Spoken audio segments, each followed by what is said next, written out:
Memoirs of a Parrot by Devin Skillian and illustrated by Tim Bowers. And Memoirs is kind of like a diary, and the story is told by the parrot. Day 1. Wilbur's pet shop is closed today. Good. No rude people staring into my cage. I just sit and chat with TikTok. We're the only parrots here and apparently the only talkers. The dogs just yap all day. The fish don't even try to say anything. I think the cats might be able to talk, but they never do. Day 2. Wilbur's pet shop is open today. Bad. The place is packed. Lots of strange people, and they're all talkers. They seem to think my name is Polly and that I want a cracker. No and no. Day 3. What is with these people? They keep asking, Polly want a cracker? That is terrible grammar, by the way. TikTok says I should just try to enjoy the attention. Please, I'd rather gargle a pine cone. Day 4. I'm exhausted. Today, a guy spent an hour asking me my name. I kept telling him, Brock, I said. Brock, Brock, Brock. He looked very disappointed. I guess he wanted it to be something else, like Polly.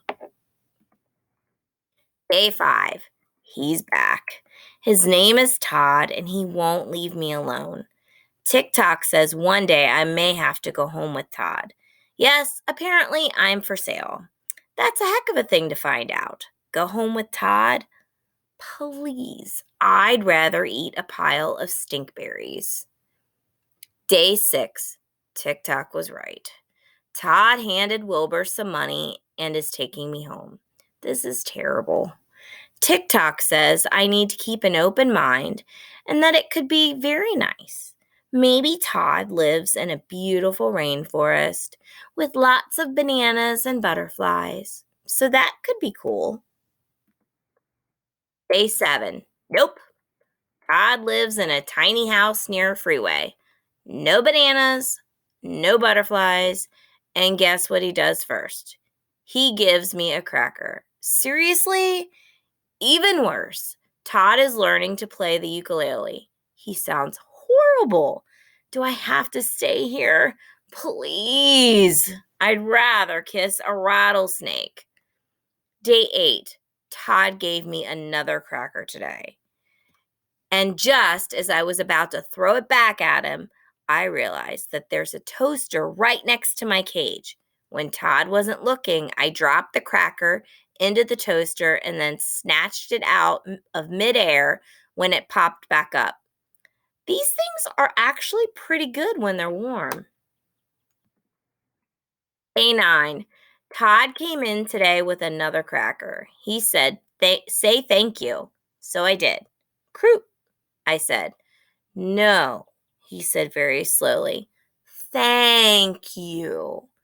So that's it. He wants me to speak his language. Fat chance.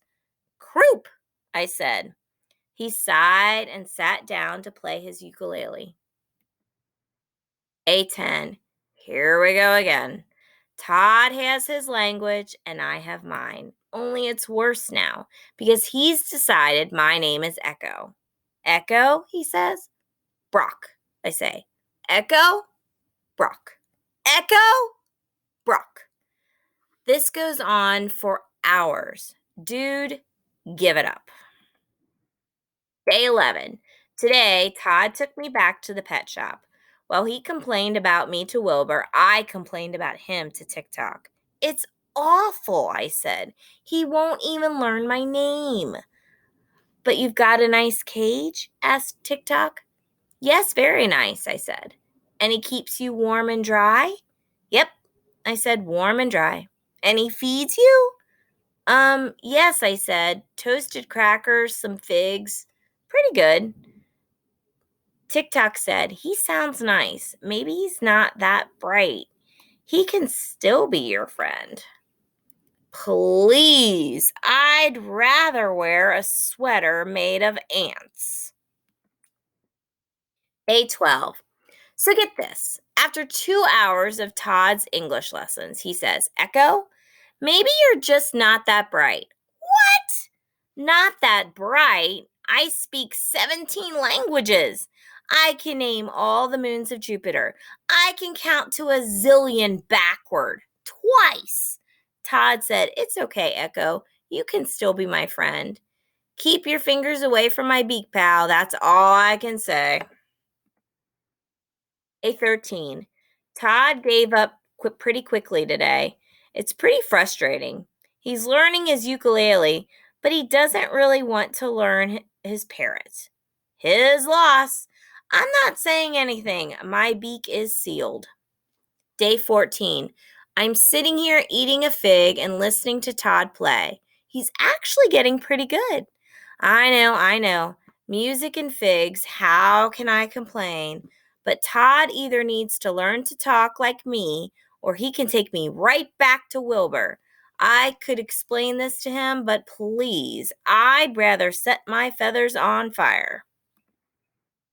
Day 15. Good heavens, I nearly set my feathers on fire. Today changes everything. Todd went to bed last night and I decided to toast a cracker. I waited for it to pop up and waited and waited, but it never did.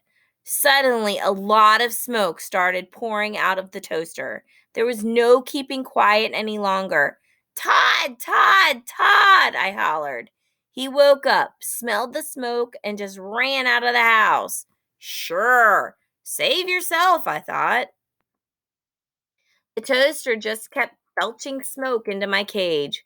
Suddenly, Todd came running back into the kitchen. I thought he was coming back for his ukulele, but I was wrong. He came back for me. Todd reached right into the smoke and unplugged the toaster.